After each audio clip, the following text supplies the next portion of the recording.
यस्वानुभावम् अखिलश्रुतिसारमेकम् अध्यात्मदीपम् अतितितीर्षतां तमोन्दम् संसारिणां करुणयाः पुराणगुह्यं तं व्याससूनुमुपयामि गुरुं मुनीनाम्.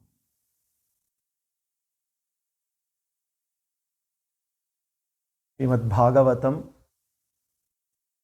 Skanda 11, Uddhava Gita. Celebrated as one of the gems of not only Srimad Bhagavatam, but of the entire body of our Shastras. Uddhava Gita, as we have seen, is a glorious conversation between Uddhava and Krishna. After orchestrating the end, the elimination of his own Kula, the race of Yadavas, Krishna gets everyone travel from Dwaraka to Prabhasa Kshetra. He also prophesies the submergence of Dwaraka in 7 days. And as all the Yadavas congregate on Prabhasa Kshetra to perform the yajna, knowing what is about to ensue, Uddhava is deeply concerned. He is unable to bear separation from Krishna. And when Krishna is all set to ascend to Vaikuntha, Uddhava makes an ardent request. Hey Bhagavan, I cannot see the possibility of living on this planet. You are my very prana, and therefore, please do take me along with you. But Krishna has other plans for Uddhava. Uddhava going to be tasked with a very important mission. Krishna asks Uddhava to travel, to renounce everything and travel all the way to Badrikashrama, and gives him the mission of distributing the nectarine wisdom that he is going to impart. In many ways, Uddhava Gita, this samvada between Krishna and Uddhava can be considered as Krishna's concluding message, the concluding message of that glorious avatara.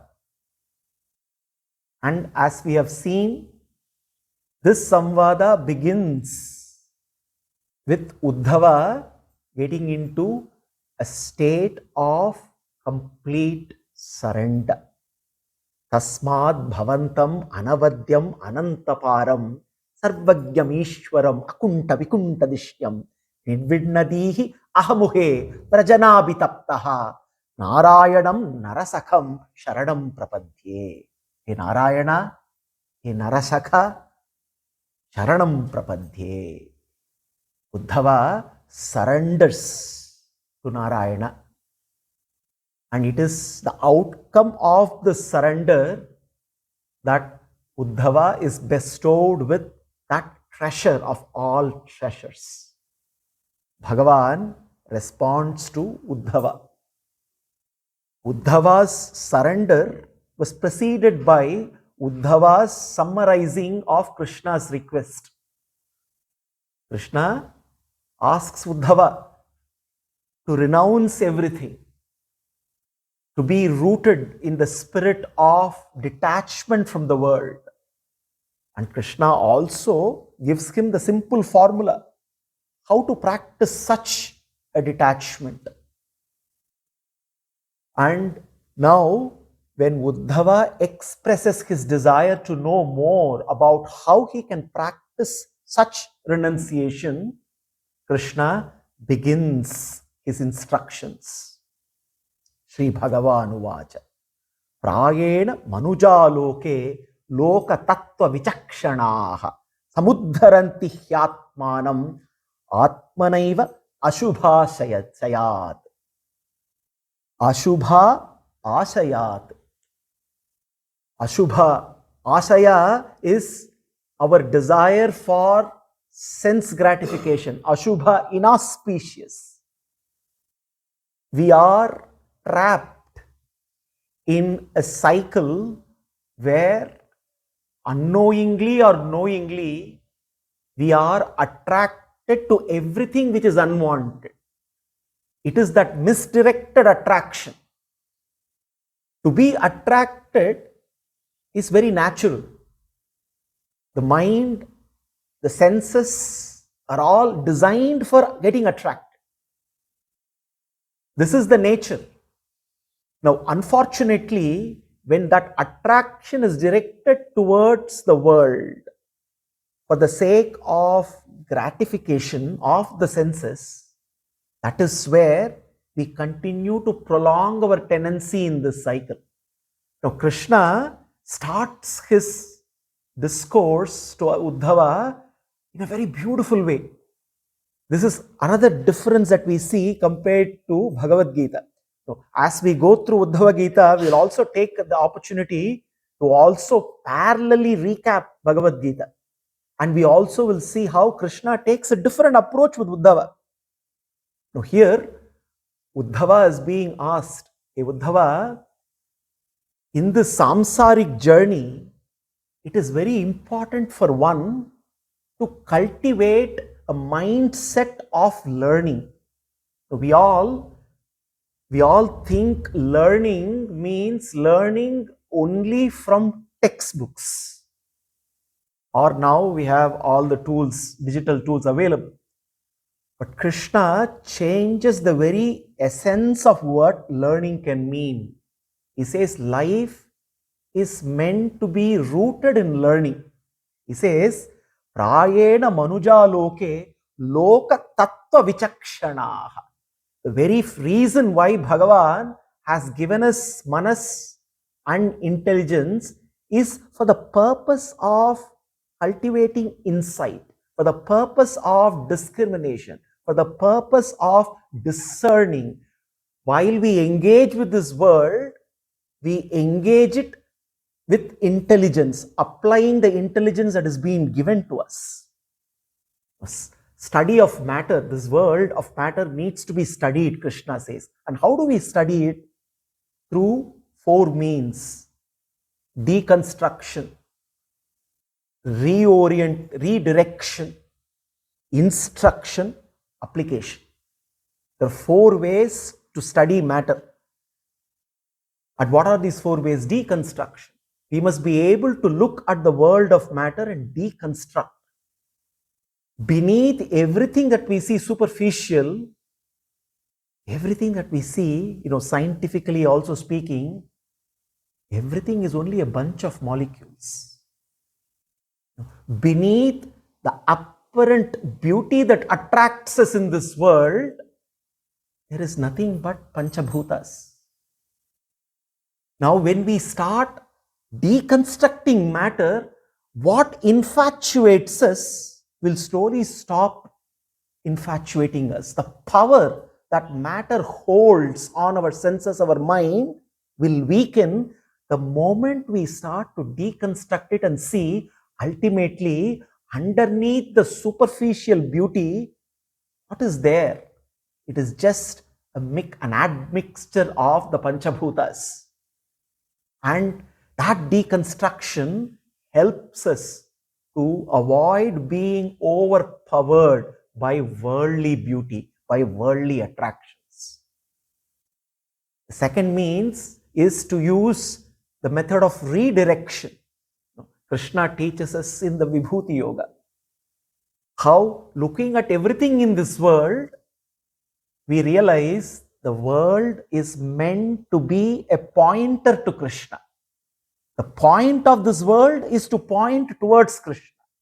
And therefore, when I engage with the world, how do I engage with the world intelligently? This is where intelligence plays a role in bhakti.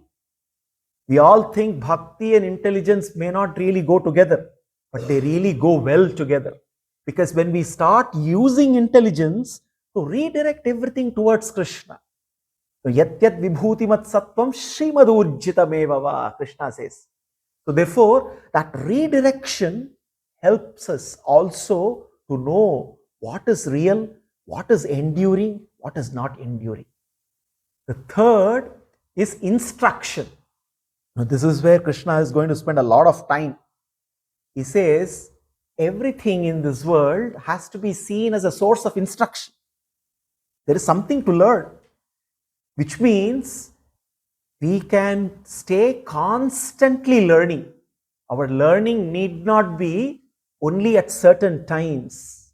While we stay engaged with the world, doing whatever we do, there is always scope to learn. Learn spiritually, learn to grow. Instruction. And 4, application. When we look at everything around in this world, if we start constantly asking the question, how do I apply, utilize this for in Kainkariya to Krishna? This is his resource, and how do I use that resource so that I can ultimately reach him? So everything in this world, therefore, becomes a resource for us to attain the source. So therefore, Krishna here saying, Prayena manuja loke loka tattva vichakshanaha samuddaranti hyatmanam atmanaiva ashubhasayat. One can, by using one's intelligence. So therefore, very important to know, Krishna, be it in the Gita, Bhagavad Gita or Uddhava Gita, he is not discounting intelligence at all. Shraddha and intelligence always can go together. As we have always seen, there is nothing called blind faith. It's an oxymoron. Shraddha and intelligence can go together. And therefore here is saying, Samudharanti, one can elevate oneself, rescue oneself by using one's intelligence. What is important is to look at the world using intelligence. Atmano gururatmaiva purushasya visheshataha yat pratyaksha anumanabhyam shreyosav anuvindate. Now here Krishna is teaching how we can actually go through the process of learning. Somebody asked a question. What do we learn from 2 plus 2? Very simple question. Possibly a couple of decades back, a student would have answered 2 plus 2 is equal to 4. Now, a decade back, possibly a student would say, let me take a calculator and then give you the answer. Maybe half a decade back, the same student would have said, let me use a Microsoft Excel. A student today would say, let me go to ChatGPT. Now, if the same question is asked to a doctor, the doctor would say 2 plus 2, let me run more tests before I can give you an answer. You ask an engineer would say it all depends on tolerance. The answer can be 3.999999 or 4.00001. It all depends on tolerance. Somebody very creative can say 2 plus 2 is equal to 900 minus 864.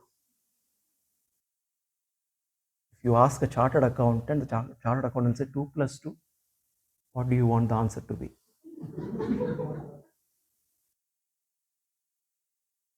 Point is, we can look at anything and analyze it in any way, come up with any answer. But the magic of learning is to look beyond the superficial and understand that everything is actually, it is a source for wisdom. Even a simple math, 2 plus 2 is not just an arithmetic, it is a portal to a great wisdom to be derived. Now Krishna is leading Uddhava towards that. How do we get to that state? Uddhared atmanatmanam na atmanam avasadayet. Now Atma here is the mind. That's what here it says. Atmano gururatmaiva. Your mind can be your guru. Your own mind can reveal the truth. Ultimately, who is the guru? The one who reveals the truth. Now, your mind can be a revealer of the truth. Unfortunately, it functions as a concealer of truth. So therefore, you have to elevate your mind. How? He says, you have to go through a process of learning. Pratyaksha, anumanabhyam, shreyosav anuvindate. In Sanatana Dharma, the means to knowledge is classified into three: Pratyaksha, Anumana, Shabda. Pratyaksha means perceiving with our own senses and mind. We must not discount Pratyaksha. We should not say what we see is not real. Pratyaksha is real. Unfortunately, the mind can play havoc, but that does not mean what is Pratyaksha is to be discounted. So therefore, Pratyaksha is a very important pramana. Of all three pramanas, Pratyaksha is equally important. And Krishna is going to teach, even through Pratyaksha, how can we actually learn? How can we acquire wisdom? And then there is the second pramana, which is Anumana, inference. How do we infer? We see something and then we not only perceive, we also use our intelligence to come up with an inference. I see smoke on the hill and then I infer there must be fire. Because there is smoke, there is fire. Again, within Anumana Pramana, there is two things: Arthapatti, Anupalabdhi. The reason why I am saying all this is, when we go deeper into Uddhava Gita, this is Nyaya Shastra teaches us how do we actually learn. Arthapatti means deduction based on facts. Nyaya Shastra teaches how do I deduct based on facts. Looking at Shastra Vakyas, how do I analyze them and draw inference? The way of Arthapatti is looking at facts. I look at Devadatta. As throughout the day, Devadatta doesn't eat at all. But I see him growing in weight. Now, what do I infer? I infer Devadatta does not eat during the day, but during the night he is eating more than adequately because he is gaining weight. This is Arthapatti. Anupalabdhi means non-availability, non-apprehension. Now, I know a thing, I know a clay pot existed before. It is not there now, but it was there. So, based on my previous apprehension, if I am able to infer an object, that also is Anumana. So, Pratyaksha, Anumana, the third is Shabda Pramana. There are things which cannot be known through Pratyaksha, which cannot be known through Anumana, and therefore Shabda Pramana. What is Shabda Pramana? Shastra. The Vedas, the Upanishads, the Itihasas, the Puranas, the Prasthanatraya, that becomes the body of Shastras, becomes Shabda Pramana. Now, it is very important that all the three have to be aligned.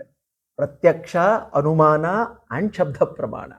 So Krishna says, one who cultivates this learning mindset is using his intelligence in this path of learning and starts using Pratyaksha and Anumana too. So this is very, very encouraging here. Krishna does not say just blindly do what the Shastras are saying. Use your intelligence, use your Pratyaksha, use your Anumana, and then align everything, and in that process you learn. Purushatvecha mam dhiraha sankhya yoga visharadaha avistaram prapashyanti sarva shakti upabramhitam. He says, in this process, one learns Sankhya Yoga, one becomes Sankhya Yoga visharadaha. The Sankhya Yoga that Krishna here is referring to is Kapila Muni's Sankhya Yoga. Kapila Muni, who is the Avatara Kapila Muni, not the other Kapila. Avatara Kapila Muni makes a beautiful declaration. Jnana Vairagya Yuktena Bhakti Yogena Yoginaha Sevaya padamulam me pravishanti akutho bayam. Sankhya Yoga, it's called Sankhya. Sankhya, count numbers. Sankhya Yoga is to analytically approach reality, break it down. No, the mind loves to break it down. No, integration is very difficult. Breaking down is very easy. So, approaching the world of approaching reality and breaking it down. That's why when we say tattva and we take the achit tattva prakriti and break it down into 24. And this way we can analyze and understand the functioning and the workings of prakriti. Uddhava Gita, Krishna is going to go very deep into analysis of achit tattva. Here when he says Sankhya Yoga Visharadaha, one who understands the nature of this achit tattva, who understands the nature of the chit tattva, the jivatma, and one who understands the nature of the Ishvara tattva, the Paramatma. And one who knows the relationship between all the three. And he knows when the jivatma is surrendered to achit tattva, it is in the state of samsara. When the direction of surrender changes to Ishvara, it attains moksha. It is as simple as that. It is just the direction of surrender. We are all in a state of surrender. We may wonder, because sometimes we ask, surrender seems to be very easy to read, but very difficult to practice. But we are all great practitioners of surrender. Because we have already surrendered. We have surrendered to this world. We have surrendered to this world of material objects. So therefore, surrendering to Bhagavan is just redirecting from the world to the world maker. Therefore, Sankhya Yoga Visharadaha, the one who learns analytically, how do I look at this reality, using one's intelligence, it becomes easy. Why is Krishna saying this? It is directly in response to Uddhava's question. Now, this world is constantly overpowering me. Uddhava is saying this. It's not us. Uddhava is saying this. What should we ask then? He says, I have to engage in this world. Even if I go to Badrikashrama, you have asked me to go around dealing with people. So as long as I deal with people, as long as I'm living in society, it seems everything around me seems to overpower me, seems to either attract me or make me, hate it. It's only, twin dualities. And he says, how do I overcome this force? It is in that context, he says, you can use your own intelligence given to begin with. The journey starts there, and it is there, he says, the moment you cultivate by learning Sankhya Yoga, it becomes easy. Obviously, you cannot conquer everything yourself, but some amount of progress can be made by uplifting yourself through your own mind. This is where Krishna is getting to.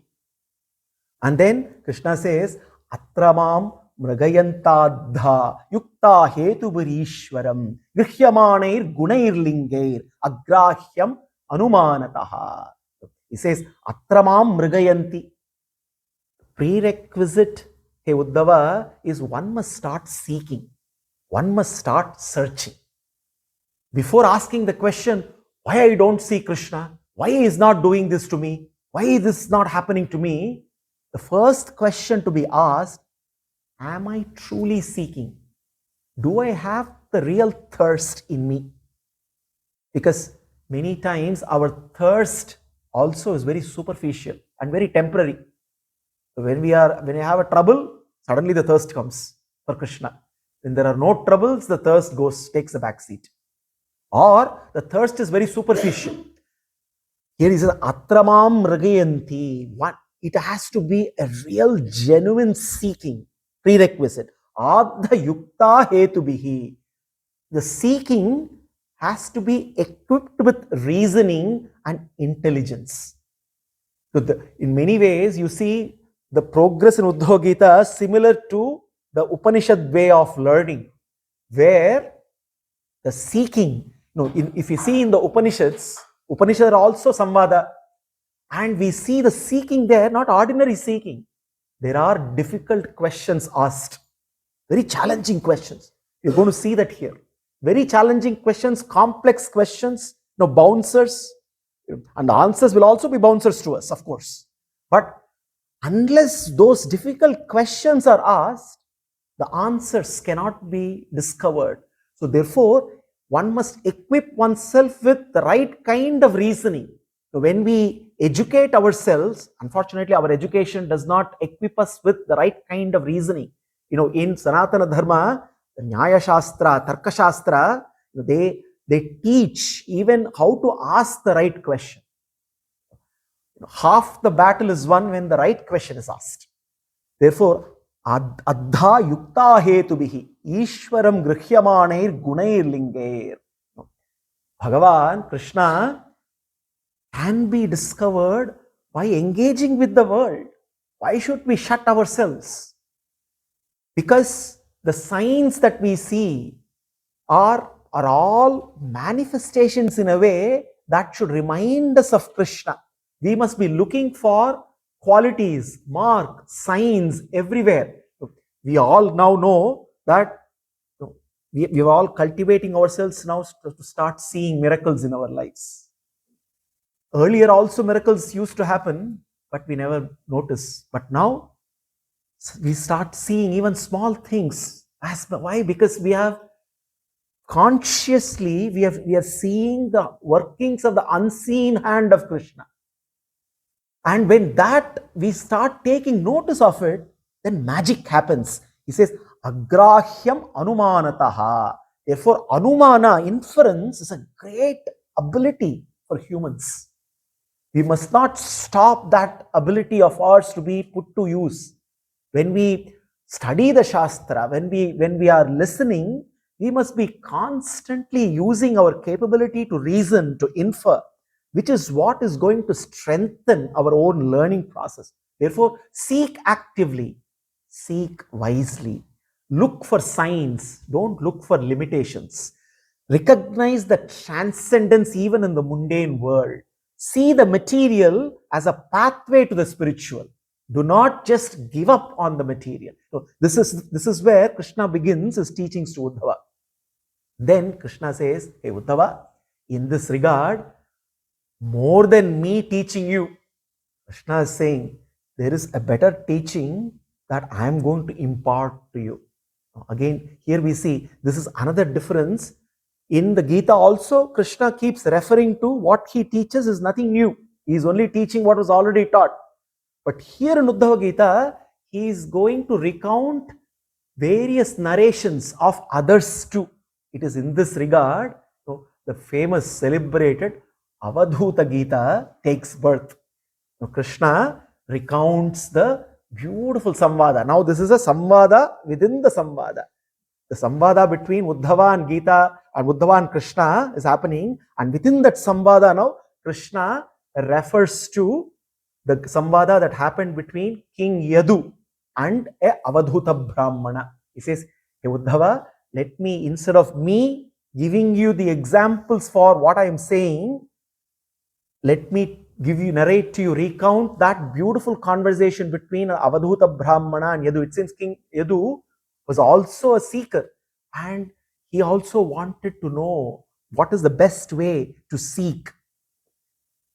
Beauty here is before we seek the goal, we must also seek the best means to reach the goal. This is also equally important. So Yadu is also the seeker of the right means and the goal, and he happens to encounter an Avadhuta. Avadhuta means a mendicant, somebody like a beggar, very young but badly dressed. Is a wandering monk, you can say, a Brahmana who doesn't care for this world, but he is enlightened. There is a radiance that surrounds him. There is that tejas in him, and there is a sense of calm, there is a sense of peace radiating all over him. Now, King Yadu was convinced that this Brahmana, this Avadhuta, is a realized soul, and he stops him and he prays to him and submits himself. The King Yadu submits himself to the Brahmana and he says, I know that you are a realized soul and you have Brahma Jnana with you, and therefore I ask you, how is it that you are so calm? I can sense, I can see serenity in your face. I can see the tejas glowing in you. You own nothing. You have nothing. Even the cloth you're wearing is all ragged, and you seem to be going around begging alms, but you seem to be very calm, very blissful. And I am the king. I own everything in this kingdom, but I don't seem to experience the same kind of bliss that you are experiencing. What is the secret? How did you reach that state? And it is in response to Yadu's request, the Avadhuta now answers beautifully. And this segment of the Uddhava Gita is celebrated as Avadhuta Gita. Brahmana Vacha. Santime Guravo Rajan Bahavo Buddhi Upashritaha Yato Buddhim Upadaya Muktaha Atamiha Tanshunu. Rajan, in this process of seeking the destination, we must also be not just passive, we must also use our buddhi, and we can keep learning. There are several sources of learning. While the Shastra is the ultimate source for learning, everything in this world is, everything is a source for learning. Everything is a source for wisdom. Essentially what the Avadhuta says, hey Rajan, this universe is a university. And a student in this university has ample opportunities to continue to learn. He need not just go to a library. Even outside of the library, wherever he is looking at anything and everything, there is ample scope to acquire the wisdom that will uplift oneself. All that is required is to apply one's buddhi, one's intelligence in the right direction. And therefore he says, through that one can liberate oneself from the forces of the world around. And this is the popular shloka which Avadhuta Brahmana, he gives an example of 24 sources of learning. Prithvi, Vayu, Akasham, Apo is Chandra, Ravi, Kapoto, Ajagaras Sindhu, Patangaha, Madhukrit Gajaha, Madhuha, Harino, Minaha, Pingala, Kurura Kumari, Sharakrit Sarpaha, Urnanabhi, Supeshakrit, Ete me Guravo Rajan, Vai Chaturvimsati Rashritaha, Siksha Vritti Biretesham, Anvasiksham Ihatmanaha. 24 Chaturvimsati, 24 examples he is giving. 24 examples of seemingly ordinary things in this world which can all reveal ultimate wisdom in life. He says, I am going to reveal to Yadu in response to how you are constantly learning was the question. He says, because there is so much to learn, because anything and everything I look, I am learning. He says, let's take the example of Prithvi. Hey Yadu, I look at Prithvi and I see how oppressed it is, how oppressive people are, how people mistreat, how everyone mistreats Prithvi. But I learn the tolerance from Prithvi. I learn how it puts up with all the oppression. Prithvi easily does not get into depression. It is very easy for Prithvi to get into a depression. No. Whereas, in spite of facing repeated assaults, repeated oppression, it remains the most tolerant of everything that I see. Therefore, whenever I see Prithvi, I learn the key of the value of tolerance. Not only that, I see the mountains, I see the plants, I see the trees on Prithvi, and immediately one thing strikes. Everything out there on this Prithvi is meant only to abundantly supply things that we need without caring for themselves. Welfare of others seems to be their only business. Therefore, immediately it strikes me that I can learn from Prithvi how abundance has to be generated. Even the humans, yajnartat karmanonyatra lokoyam karma bandhanaha. Yajna is the principle of abundance. It is only through yajna that I can be released from the bondage. I learn this from Prithvi. Then I look at Vayu. Vayu, air. Everywhere there is Vayu. Everywhere there is air. There is Vayu within also. And I look at the Vayu within. What is the Vayu within? The Pancha Pranas. My own prana. Prana, Apana, Yana, Udana, Samana. No, 5 old functions of prana which govern all the vital functions of the body. And what is the function of prana, which is the Mukhya prana? It is prana which accepts everything, which receives everything from outside to the body.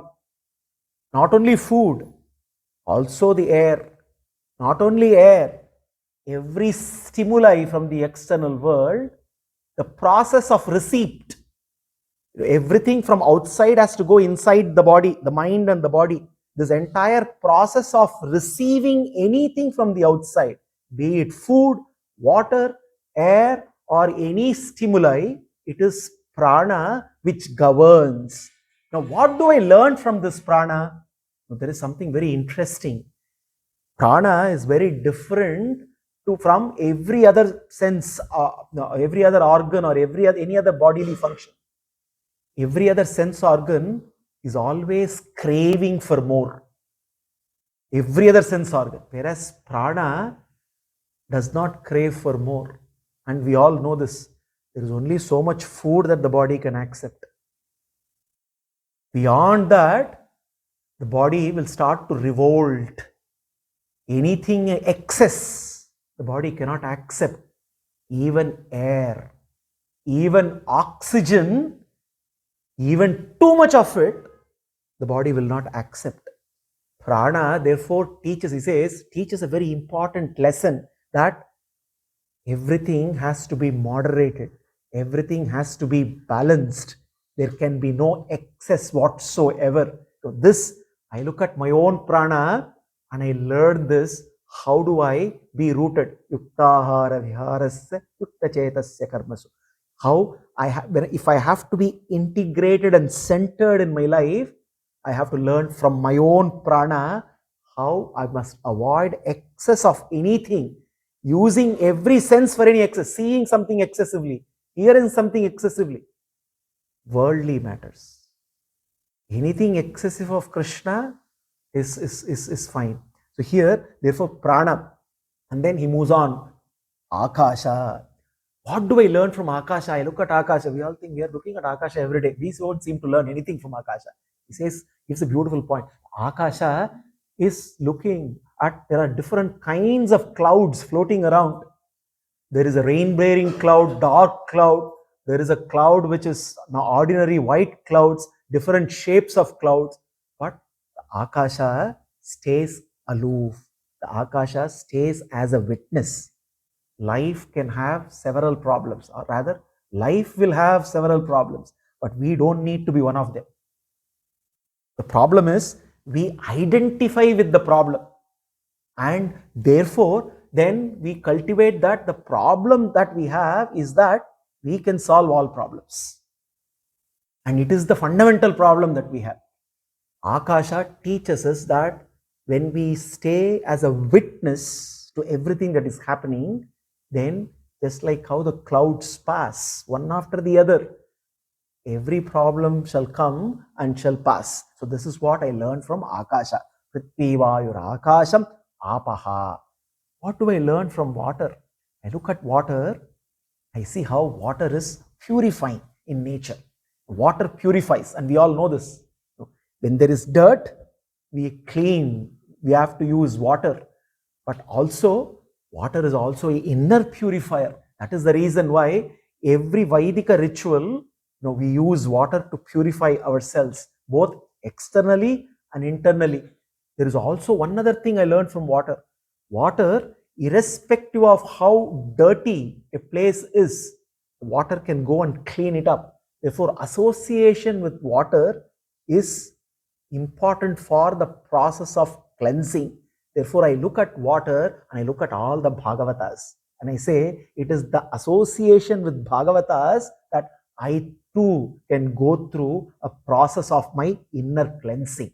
Therefore, that is the significance of water. Hey Yadu, Agni. I look at Agni and I say, everything I offer to Agni, Agni consumes, which means it digests everything. There is no accumulation. I take a piece of wood and put it to Agni. Agni does not say, I will store some wood for tomorrow. It digests everything today, which means the concept of accumulation is absent in Agni. I look at Agni and say, why should I always be focused only on accumulation? I also look at Agni, and Agni teaches me a very important lesson. Even in a piece of dry wood, Agni is there. Latently there is Agni.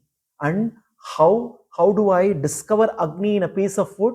Then there is friction. And I learned that Bhagavan is there everywhere. Now how do I discover him? Through friction. And that friction is Shravanam, Kirtanam, Vishnoho, Smaranam, Padasevanam, Achanam, Mandanam, Shakyam, Atmanivedanam. Therefore Agni teaches me how to discover my Krishna wherever I want, whenever I want. Chandrama, I look at Chandrama and I see in one fortnight it keeps waxing and one fortnight it keeps waning. What is going on? And it strikes me, everything in this creation is cyclical. I must know that there is nothing which is linear in this life. There is nothing which is linear in this creation. Everything is subject to this cycle, and therefore Chandrama teaches me that I must look at how do I find the exit out of this cycle. Ravi, I look at Ravi, Surya, and I see him absorbing water from Bhumi, but I also see him not keeping the water. So if sun decides to only absorb water and not give it back, there will be no life on the planet. But what does sun do? It keeps absorbing water and he keeps copiously giving it back.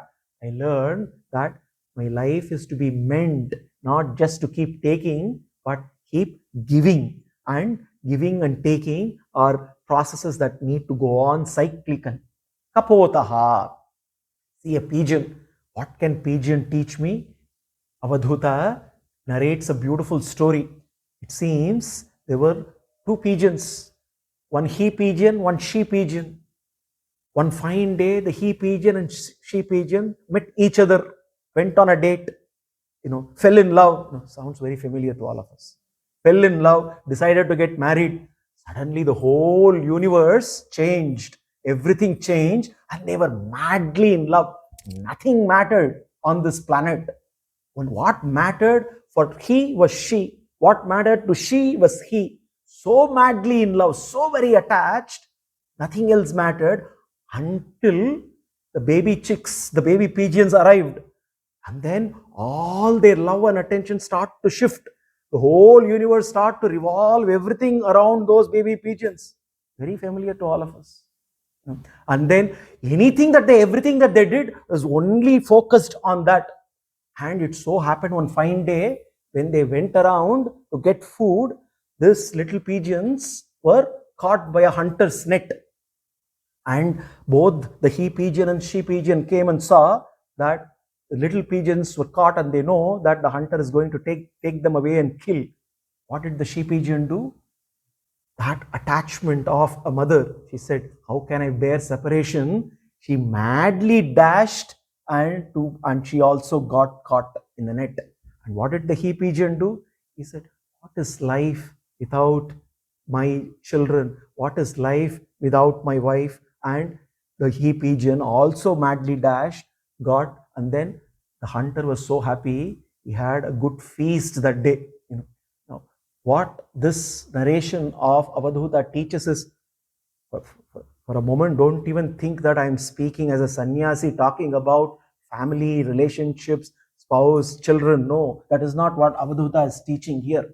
What Avadhuta is teaching here is, as we go through our lives, through various ashramas, going necessarily through building all the relationships which are very important, we miss out the priorities in life. We all know this. When we are little children, playing is our priority. Slowly, we start growing and then studies become our only priority. And then we become young and then falling in love becomes priority. And then we start Earning becomes a priority. They get married, wife or husband becomes a priority. Family grows, family becomes a priority. We start aging, grandchildren become priority. Until when we reach the deathbed, suddenly we realize there was something missing throughout the life. What the Avadhuta here is saying is, all these can be priorities, but there must be an underlying priority, which is the priority of all priorities. Play, but do not forget Krishna. Study, do not forget Krishna. Fall in love, do not forget Krishna. Raise a family, do not forget Krishna. Earn money, do not forget Krishna. Go through this process. So therefore he says, from the pigeon, I learn how to have my priorities in life right. Ajagaraha, python. I look at a python never seems to move. Whatever comes its way, it eats. The python never goes hunting. Other animals go, python is always staying. So he says, what I learned from that python? I learned the simple lesson. Whatever comes, I receive. If something doesn't come, I don't receive. So it's like a man saying, when it rains, rain is Krishna Prasada. Whatever is given to me, whatever I receive is Krishna Prasada to me. If I don't receive anything, that anything is also Krishna Prasada. This is what I learned from a python. Sindhu, I look at an ocean, then I'm immediately reminded of Sthita Prajna. Prajahati yada kaman sarvan parthavanogatan atmanyevatmana tushtaha Sthita Prajnastadochate. An ocean is full. Dirty rivers can come and join, will not make it dirty. Polluted rivers can come and join, will not make the ocean polluted. Even nectarine rivers can come and join, will not change the character of, and a river cannot go to the ocean and say, if you don't behave, I will not come and join you. Ocean will say, as you please. Nothing is going to change. So the ocean is complete, full in self. Therefore, I look at the ocean, I learn how to be complete, Purna. That Purnatva is demonstrated by the ocean. Patanga, moth fly. What do I see the moth, it's directly dashing and falling. The fire has not invited the moth, but the moth dashes into the fire and dies. What do I learn? The danger of Rupa Tanmatra. Rupa Tanmatra, what I see with my eyes, what I perceive is not necessarily what I must pursue.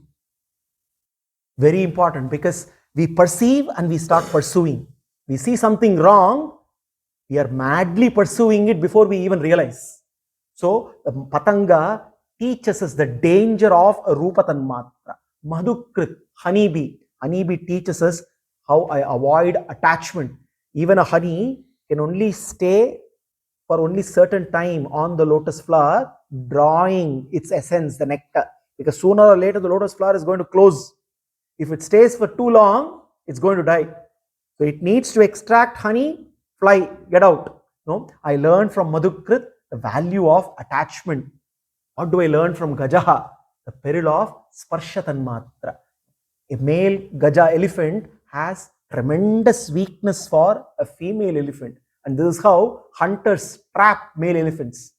They take female elephants and put them in, dug into the soil. They create a deep pit and they keep a female elephant there. The scent of the female elephant drags, and with it can completely gets overpowered. The weakness of Sparsha Tanmatra I learned from Gajaha. Madhuha, a honey hunter. I look at a honey hunter, Madhu honey, Madhuha, hunter of honey. What do I learn? Honey, all the honey bees, they put lot of effort and collect honey. The hunter comes and takes it away. Similarly, something very extraordinary the Avadhuta is saying. Similarly, in a society, every other ashrama, they are all working hard and accumulating, but the first right on the accumulated wealth belongs to a sannyasi who doesn't own anything. And he says, Yadu, you yourself know, when a great sannyasi comes, you, the king, come all the way down from your throne and fall at his feet. It was happening those days, not today.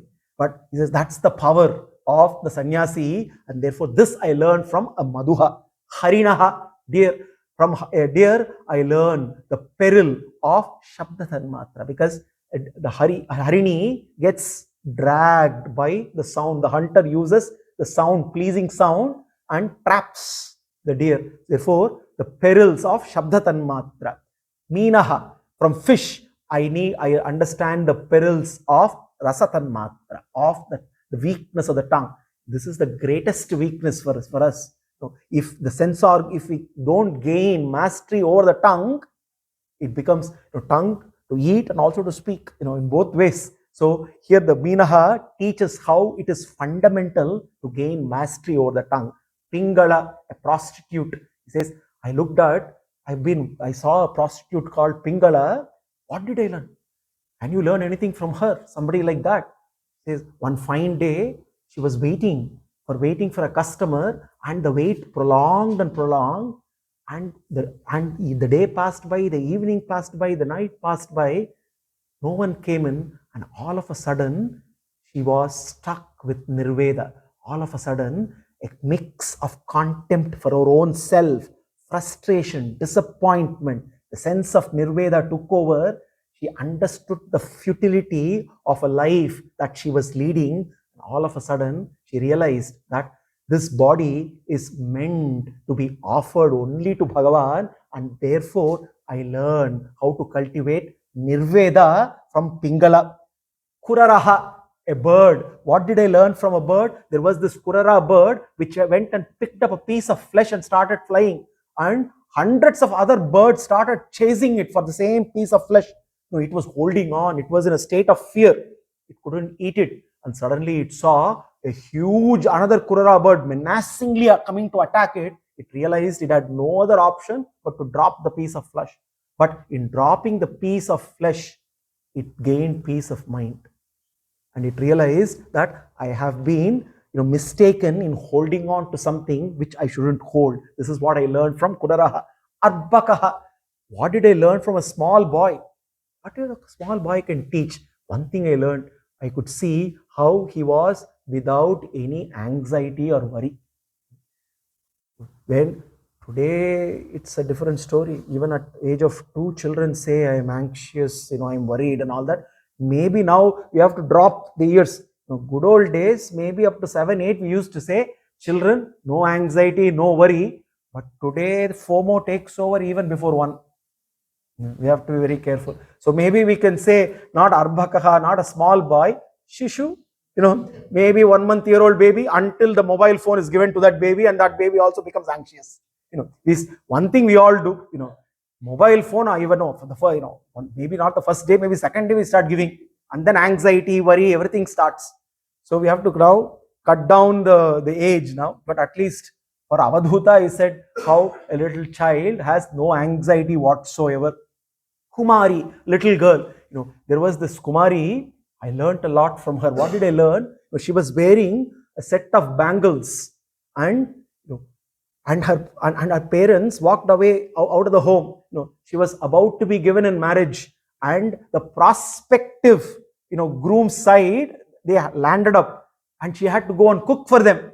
And so she went into the kitchen, and while she was cooking, this set of bangles started to make noise. Now, she was quite a wise young girl. She knew that they must not realize that I am struggling, because she was struggling to cook and it was making a lot of noise. She said she must not know that I am going through a struggle. She started removing one bangle at a time to reduce the noise. Finally, she removed all the bangles except one, and there was no noise made. Aha, I realized. Avadhuta realized, the Kumari realized, we didn't realize. What is that? She said, aloneness. It is important once in a while to be alone, not lonely. Lonely means there is still a social craving. We all feel lonely because we are always craving for some kind of social engagement. Now, social engagement is not just also physical, right? Virtual social engagement. If we don't see people, we see them virtually, and that is a kind of an affliction. But aloneness, to take appointment with oneself, is so very important. And Avadhuta says, I discovered that wisdom from that Kumari. Sarakriti, arrow maker. I looked at an arrow maker. He was so steadfast, focused in a meditative mind making his arrow. The king was passing by. He did not even rise. He did not even notice. Such was his meditative state. He realized how to get into that meditative state. What is important is meditation is not meant to cultivate forgetfulness of Krishna. Modern practices of meditation is only for peace, where you can meditate on any object or even no object.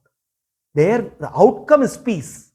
But the meditation of our Shastras is not for peace. Meditation has to cultivate our remembrance of Krishna. Meditation cannot promote forgetfulness of Krishna. So that is the meditative state. We must realize that ultimately we don't need a master class for meditation if we realize the master is always with us. So therefore, here from Sharakrit, I learn how to be in a meditative state, getting connected to Krishna all the time. Sarpaha. What do I learn from snake? I learn that snakes are always going alone. So what does that teach you? Yadu asks Avadhuta. It teaches me ultimately the last journey in my life, I have to travel alone. When the Atma exits the body, now let us look at it positively. When the Atma exits the body, and for the Mumukshu, when it catches the Archiradi Marga, it is alone, but with the Paramatma guiding. But otherwise, it is a lonely travel for the Atma beyond the exit from one body. From the snake, I learned that. Urnanabhi, I look at a spider, and what did you learn from a spider? Is there something you can learn even from a spider? Asks Yadu. Buddha says, I looked at a spider, and immediately the glorious declaration of the Upanishad comes to my mind. Yatova imani bhutani jayante, yena jatani jivanti, yat prayanti abhisamvishanti, tad jignasasva, tad brahmeti. How did you learn this from a spider? I looked at a spider, and the spider nicely produces, it produces a thread, and it starts from itself, and it starts weaving the same thread, and that whole thread becomes a web. It creates a web out of threads which is produced from itself, and it nicely plays in the web, and after a while it consumes and takes everything back. It says, I looked at the spider, and I'm reminded of what Krishna said in the Gita, what the Shastras say, Yatova imani bhutani jayante yena jatani jivanti, how he is the source of creation, how he is the source of maintenance, how he is the source of dissolution, he is the cause of all causes. Everything emanates from him, everything goes back to him. This is what I learned from Urnanabhi. Peshakrit. Peshakrit means wasp. What did I learn from a wasp? I was noticing there was this insect, a weak insect, which got caught in the hive of a very powerful wasp. And this little insect, tiny insect, looked at the wasp. It was terrifying. It was in fear, gripped with fear. And it was so terrified, it died in fear. And then what happened? It transformed into a wasp and started flying, he says. Yam yam vapi swaradbhavam tejatyante kalevaram tam tamevaiti kaunteya sada tadbhava bhavitaha. The last state of remembrance at the time of death determines what happens to the Atma, what kind of a body it acquires in its next janma. That I learned from Peshakrit. Prithvi, Vayu, Akasha, Apogni, Chandra, Ravi, Kapoto, Ajagaras Sindhu, Patangaha, Madhukrit Gajaha, Madhuha, Harinaha, Minaha, Pingala, Kurura Kumari, Sharakrit Sarpaha, Urnanabi, Supeshakrit. Ete me Guravo Rajan, Chaturvimshati Rashitaha, Siksha Vrittibhi Etesham, and the Siksha Vihatanaha. This is the way, hey Rajan. Whenever I engage with this world, I look at everything, and everything becomes a revealer of truth, a source of wisdom, and therefore I keep continuing to learn. This is how I deploy the buddhi that is being given to me. This is the only purpose for which we are given buddhi. And we use buddhi for everything else. We are given a mind, manas, and the buddhi for only one purpose. The manas has to be surrendered to Krishna. lotus feet. And the buddhi has to be used to discriminate the right and wrong in this world. But we end up doing exactly the opposite. We surrender the manas to the world and we use our buddhi to analyze Krishna. You did this right, you did not do this right, this is how you are, this is how you are not. We do exactly the opposite. But Avadhuta says, hey Yadu, I surrendered my buddhi, my manas to Krishna, and using my buddhi, I elevate myself, I continuously learn, and in the process of learning, I progress spiritually one step at a time. Thus, the very first segment of Uddhava Gita begins on the foundation of the process of learning. Very important for us is to also know that the process of learning also has to be enjoyable. We must enjoy learning. The acquisition of jnana has to be an enjoyable process. Pratyaksha has to be enjoyable. Anumana has to be enjoyable. And when we study the pramana, that also becomes enjoyable when we bring all of us together and cultivate the ability to reason wisely, to strengthen our shraddha with our buddhi. And when the jnana matures and becomes bhakti, we progress on the spiritual path. That is when the acceleration happens. So the purpose of bringing this Avadhuta Brahmana and Yadu's conversation right at the beginning of Uddhava Gita is for Krishna to tell Uddhava, hey Uddhava, this is how one must cultivate the process. One must go through this process of learning, cultivate the ability to learn. And when one cultivates this kind of an ability to learn, there are lessons learned all the time. And therefore, when we continue with Uddhava Gita, we must keep constantly contemplating how every statement that Krishna makes becomes a portal for us to extract wisdom, and thus Krishna sets the foundation beautifully for all of us to journey deep into the very heart of Uddhava Gita. Sarvam Sri Krishna Arpanamastu.